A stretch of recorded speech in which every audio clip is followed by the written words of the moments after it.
Hello mga ka-Great Deals.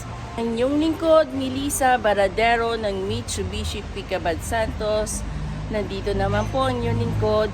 Magkakaroon na po tayo ng panibagong video na naman regarding sa Expander Cross Two-Tone 2025. Titignan po natin, i-highlights po natin kung ano po yung mga pinagkaiba sa 2024 to 2025. Kung ano po yung na-upgrade sa 2025 na Expander Cross Two-Tone.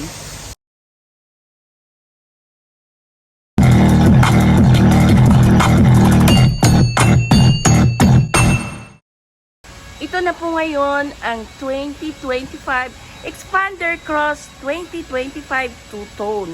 Titingnan po natin ang mga highlights na accessories na pinot up po sa 2025. Ano po yung kinakaibahan niya sa 2024? So, tunghayan po natin. Titignan nyo po kung ano yung mga highlights na pinagkaiba po sa 2024 model.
Dito na po nagtatapos ang video natin sa Expander Cross 2025.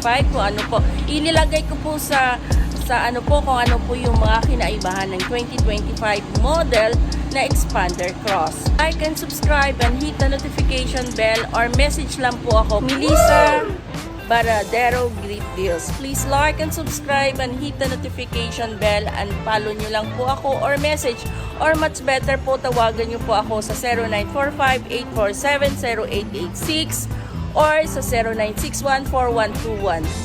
Medyo nagkaroon po tayo ng problema, 3 weeks po tayong walang upload, pero ngayon po tuloy-tuloy na po. Maraming salamat po and have a nice day and God bless all.